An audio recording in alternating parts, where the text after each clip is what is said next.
nakikita mong nag-e-enjoy siya dun, of course, tama ang ginagawa mo. And that's the time na i-take advantage mo na yung oras nyo na yun. Dito na papasok yung mga fantasies ninyo, meaning yung mga bagay na hindi pa ninyo nagagawa sa kama.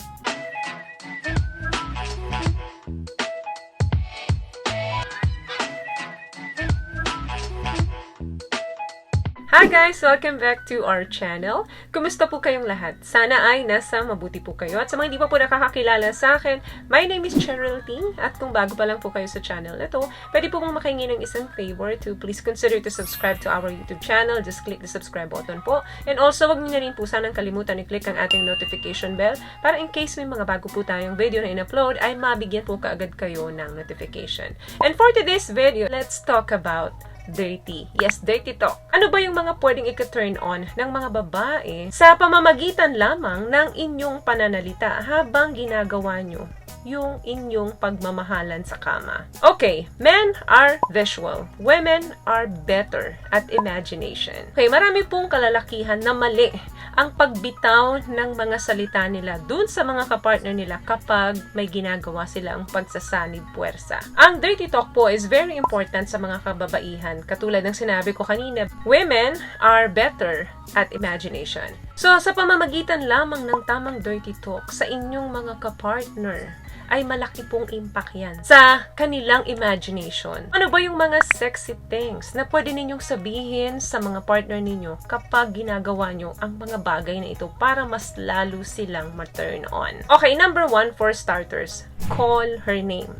Tawagin mo siya sa pamamagitan ng kung ano yung mga endearing tawagan ninyo, kung baby, love, babe, or kung ano pa yan. Or pwede rin naman bigyan mo siya ng dirty names habang ginagawa nyo ito para ma-start yung dirty talk. For example, habang nag-start ka sa kanya, sabihin mo sa kanya yung mga sexy part ng kanyang katawan. Haplos-haplusin mo siya ng mga kamay mo habang sinasabi mo kung ano yung napag-usapan ninyong tawagan habang ginagawa nyo yun. Number 2, describe it. This is another safe way para malaman nyo kung nag-e-enjoy ba kayo sa isa't isa dun sa ginagawa ninyong pagde-dirty talk. Sabihin mo sa kanya kung ano yung mga gusto mong gawin sa kanya at least 5 to 10 seconds bago mo gawin ito. For example, if you want to do it harder, well, bulong mo sa kanya yon before you do it. Kung may plano kang kagat-kagatin yung kanyang leeg, bulong mo ng dahan-dahan sa kanyang tenga at least 5 to 10 seconds bago mo gawin. Number 3, ask her to open up.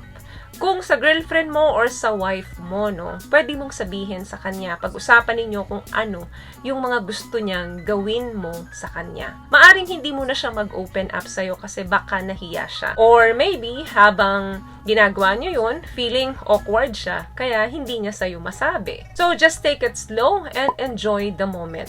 Antayin mong makapasok ka sa kanya para hindi niya na mapigilan yung sarili niya at banggitin niya na yung gusto niyang gawin mo sa kanya. Or ask her to say something dirty and sexy. At kapag may binanggit siya sa'yo na something na nakaka-arouse, then that's the time na i-take mo yung description niya. Another thing, force her. Hindi ito guys yung tipong masasaktan na siya dahil dun sa ginagawa niyo. Ito yung tipong slowly, then harder. And after that, pakawalan mo yung mga kamay mo all over doon sa buong katawan niya in a not so gently way. So, medyo mabilis, medyo harsh yung dating nito. Sa karamihan sa mga babae, gusto niyan dahan-dahan, then pa konti-konti, bumibilis. At kapag nakikita mong nag-e-enjoy siya doon, of course, tama ang ginagawa mo. So, sky is the limit. And that's the time na i-take advantage mo na yung oras nyo na yun. Dito na papasok yung mga fantasies ninyo, meaning yung mga bagay na hindi pa ninyo nagagawa sa kama.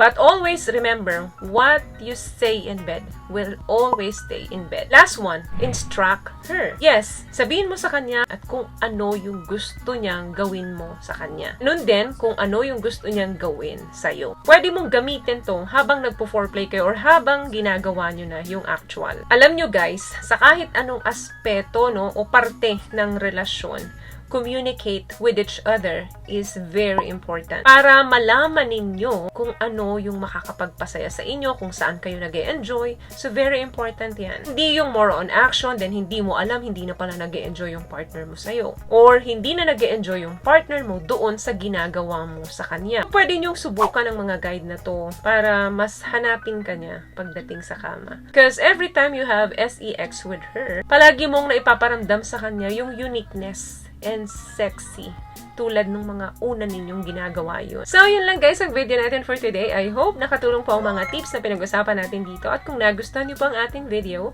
please give it a thumbs up, comment down below, and also share this video na rin po sa mga kaibigan na sa tingin nyong matutulungan ng video natin. Once again, palagi po kayong mag-iingat at palagi po kayong manalangin. Thank you guys for watching and see you on my next one. Always love yourself and be a blessing. Bye!